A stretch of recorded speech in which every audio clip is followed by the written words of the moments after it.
A shooting breaks out, killing 4. The latest details on what police know so far in Alabama. Plus, volunteers gathering in Salt Lake to help shovel sand and fill bags for their neighbors. See the efforts of those wanting to make a difference in keeping these homes safe from floodwaters. And is all of this flooding helping? Hear from a professor who tells us all about the Great Salt Lake's levels and if all of this runoff could be beneficial. Live from Utah's first TV station, ABC4 News celebrates 75 years. Hello, I'm Sarah Murphy. Thanks for joining us this evening for ABC4 News at 10. We begin tonight with an update on the Great Salt Lake. Now, we've seen a record-breaking snowfall this winter, and it's starting to melt. Now, we're watching as all this water flows into the Great Salt Lake. ABC4's Annika Johns joins us live in studio after meeting with a professor who says that all this water, while it might be an issue in some areas, is helping get the lake levels rise. Annika? That's right, Sarah. While officials with the Division of Water Resources says that it will take much more than one above average winter to replenish the lake's water levels, this year's snowfall and now floods are undoubtedly improving and helping get the lake back to its former glory.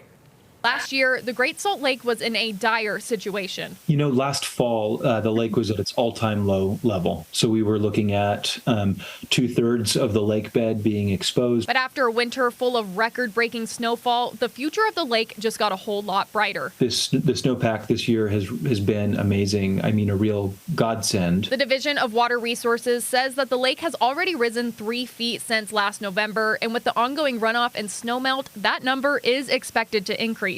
The estimates that I've seen range from 2 to 4 additional feet. But that all depends on where we choose this water to go. It also depends on what we do with our reservoirs, because the reservoirs are able to store a lot of that capacity, and that can allow later use. On the other hand, that keeps the water from making it to Great Salt Lake, where it could benefit these issues that we're seeing. Abbott explains the decision as a balancing act between choosing the health of the lake and having enough water accessible for those who need it. But no matter where the water ends up, the time to conserve is now. We can't expect nature year after year to give us above average winters, especially now facing these issues of climate change and long-term drought. Abbott says that the efforts made to save the lake aren't going to waste, and that this winter and the floods we are and will see gives us extra time that we need. I know that it's really hard to be grateful when your basement's flooding or your road is collapsing, but this actually is the lifeblood of Great Salt Lake. There is still a lot of work to be done now and in the future, but Abbott believes that if Utah continues down this path of conservation and retention, we won't be saying goodbye to the Great Salt Lake just yet. This is not a political issue. It's not an urban versus rural issue. This is a Utah issue. And that really does give me hope and faith that we can do this together. Abbott and his colleagues published a report in January where they looked at the decline of the lake. They estimated we have 5 years to save the lake before it collapsed. But now, because of this winter, we have approximately a year or 2 more added to that 5-year timeline. Back to you at the desk, Sarah. All right. Thank you, Annika. We're checking now in with forecaster Bob Bedore, who's filling in for Nate Larson this evening. Time for our pinpoint weather forecast. Now, we've been talking about some of these warming temperatures and some of the effects we're seeing. So I guess what can we expect over the next few days? Well, you got it there when he was talking. It was kind of the good with the bad. We need that runoff, but yeah, we got some basements flooding, and we're going to get a little bit more of that. But let's take just a moment. Let's all just settle down for a moment and enjoy the beauty of Big Cottonwood Canyon. Look at that. Thanks, Chris Williams, for sending us that beautiful footage. You know, my parents were in town this weekend, and as we were driving around, they both were commenting that you can almost see the snow just melting off of the mountains. Very sad of that, but glad they got to see a little bit of the snow. But we got current temperatures right now. Look at this, 61 degrees in Salt Lake City. We're almost at St. George right now. That is warm. That is good. We love warm weather, but you know, snow melt, well, really loves that. That's why we've got a flood alert going on.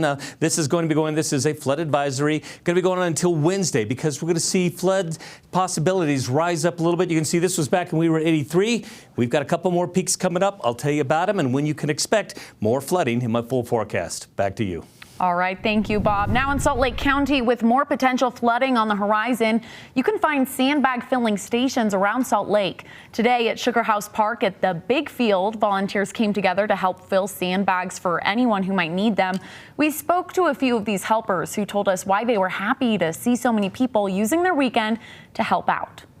We were the first ones here, and quickly a lot more people came. So yeah, obviously they've done a lot yesterday too, because the amount of bags over there is just unbelievable. Bridge goes on to say he loves seeing the community come together and fill sandbags for their neighbors. The Bridges say they aren't necessarily doing this for their own home, but again, they want to make sure their neighborhood is prepared if they see more flooding soon. In national news, a shooting in Dadeville, Alabama has left at least 4 people dead and authorities say many others injured. Police say it happened around 10:30 Saturday night during a birthday party in the small rural town about 60 miles northeast of Montgomery. Authorities have asked the public to contact them with any information that might help in the investigation. The police chief described Dadeville, which has a population of about 3,000, as a tight-knit community full of wonderful people.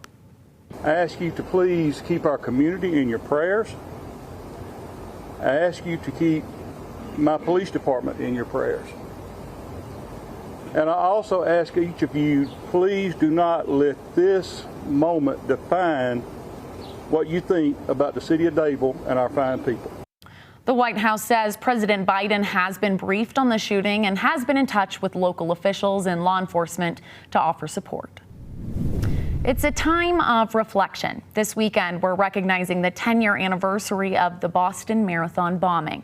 Today, I spoke with a Utah man who was not only at the Boston Marathon in 2013, but 3 years later, he survived the terrorist attack in Brussels. He's sharing now how his outlook on life has changed and what he's learned over the past 10 years. It's a story you'll only see here on ABC4. April 15th, 2013, it was definitely a day that I'm never going to forget. A day many remember is a day Mason Wells says he'll never forget. My mom had chosen to run the Boston Marathon. Me and my father were there that year, cheering her on, watching her run. As we crossed that road and kind of made our way down Exeter Street, we heard the first of 2 ginormous explosions. Around 3 o'clock that afternoon, 2 bombs went off near the finish line. The explosion killed 3, leaving hundreds injured. I witnessed the initial emergency vehicles arriving. I saw ambulances and police cars screaming down the road to try to get into just a mess of people. Drew and his parents physically were fine. Mentally, I think it definitely left emotional trauma that we had to work through mentally. And as someone that has actually witnessed 2 terror attacks, I think that you have to really come at this from the viewpoint of a survivor, that you're a survivor, not a victim. In 2016, Mason was serving as a missionary for the Church of Jesus Christ of Latter-day Saints in Brussels. He was at the airport when, for the second time in his life, bombs went off, this time leaving him severely injured. I remember sitting in a hospital bed after Brussels being injured and thinking, wow, how could I ever get back to normal health? But Mason used it as a learning experience. Yes, anything bad can happen to me, but that also means that I can overcome anything that happens to me. I can be the type of person that can get past the emotional trauma of 2 attacks. Looking back, he says it's an experience that's taught him to move forward. There's a lot of terrible people out there that do wish to do us harm. But I think that for every bad person out there, there's 10 good people. At the end of the day, we can choose to allow things to change our lives, or we can change our own lives after bad things happen to us. It's just up to us as to what we're going to make of every situation. Mason says in the past 10 years, his life has changed quite a bit. He's now married, living in Texas with his wife, training to be a pilot in the U.S. Navy. His mom, he says, will be competing in the Boston Marathon tomorrow for the 3rd time. And today in Salt Lake, Girls on the Run, the after-school development program, worked to raise money for girls in need. They hosted the fundraiser at Beer Bar in downtown Salt Lake. They say they hope to raise money for scholarships that will allow girls of all financial backgrounds from 3rd to 8th grade take part in their programs. They're held in many schools across the state. We spoke to the executive director of Girls on the Run, Heidi Morton, who says their raffle and bingo event is all for the young girls they serve. We provide scholarships to over 55% of the girls that participate in our program. And so we're here to raise funding so that all underserved girls can participate in our program. If you'd like to support or learn more about Girls on the Run, you can find them through social media by searching Girls on the Run Utah.